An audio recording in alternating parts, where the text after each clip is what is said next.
I did do some support to WHO, Geneva and PAHO from around January, February 2020 in COVID as a COVID pandemic advisor.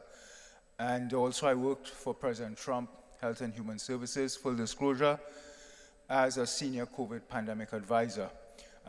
It's hard to follow Dr. Malone, and he stole most of what I was going to say. So,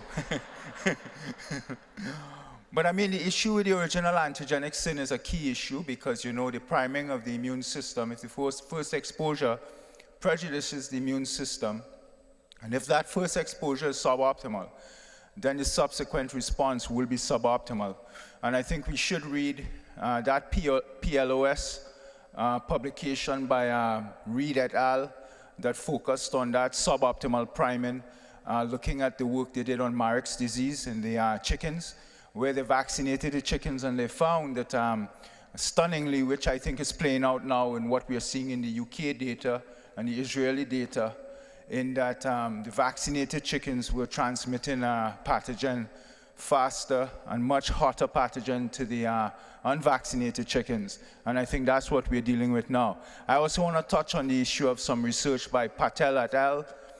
They looked at the issue of the limited ACE2 receptors in the nasopharyngeal passage of children, showing that the children's nostrils have limited expression of the ACE2. And that helps explain partly why children are at such low risk of being infected initially and passing on this infection and becoming severely ill. I think Dr. Malone hit it out of the park by stating clearly that under no condition, and I've written extensively with people like Dr. McCullough, Dr. Reish, I'm in the groups with Dr. Malone, Dr. Oso, etc., Dr. Ladapo, that under no condition must a child be vaccinated with these vaccines, because they bring near statistical zero risk to the table. And these vaccines only offer an opportunity for harm and no real opportunity for benefit.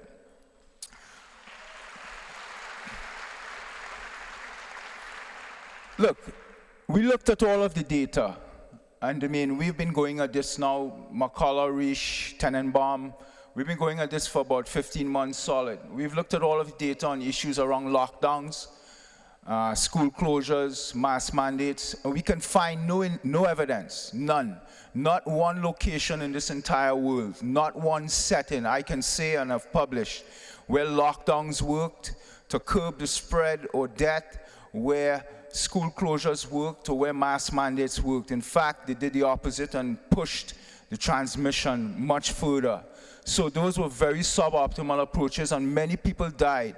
Many adults, many business owners, many children died because of the lockdowns and the school closures.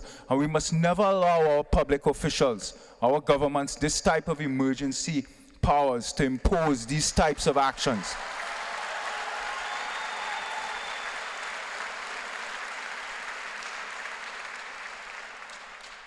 Look, we have some studies coming out of, because I want to focus on the kids on the risk. There was this study done in Sweden, mid of last year by Ludvigsson. He looked at all of the Swedish kids from 0 to 16, all of the kids who were going to school. No lockdowns, no mask mandates, nothing.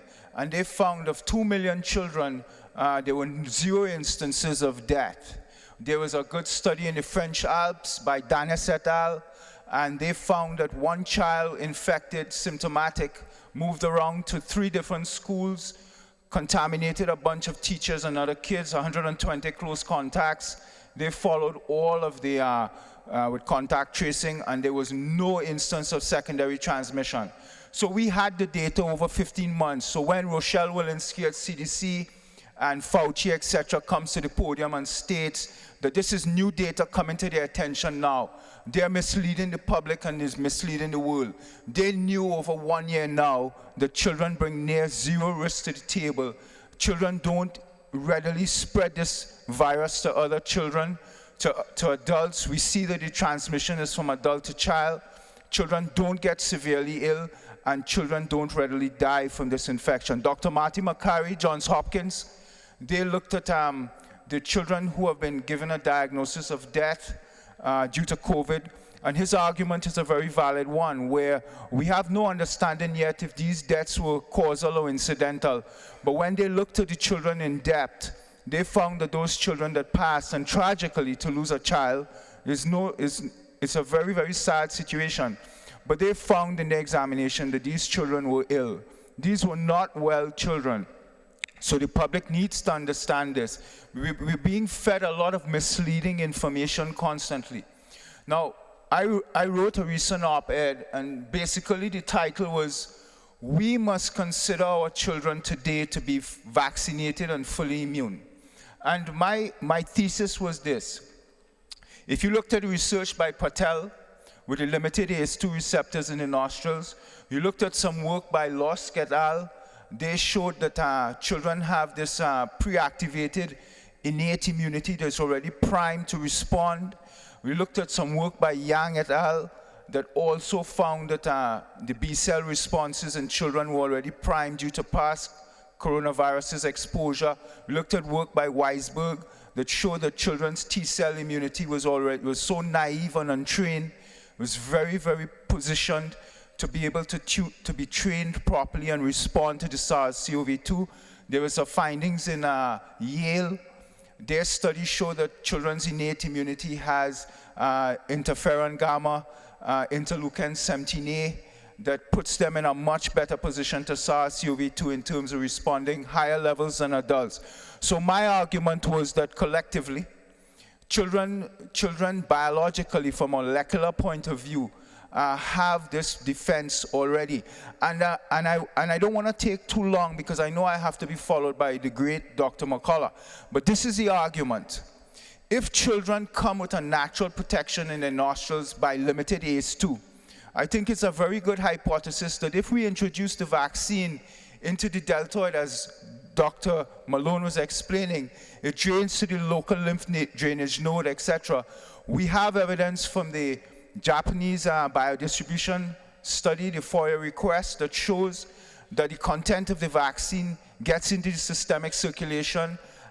We have the Ogata study in Harvard that showed that in those healthcare workers, spike was found in the bloodstream.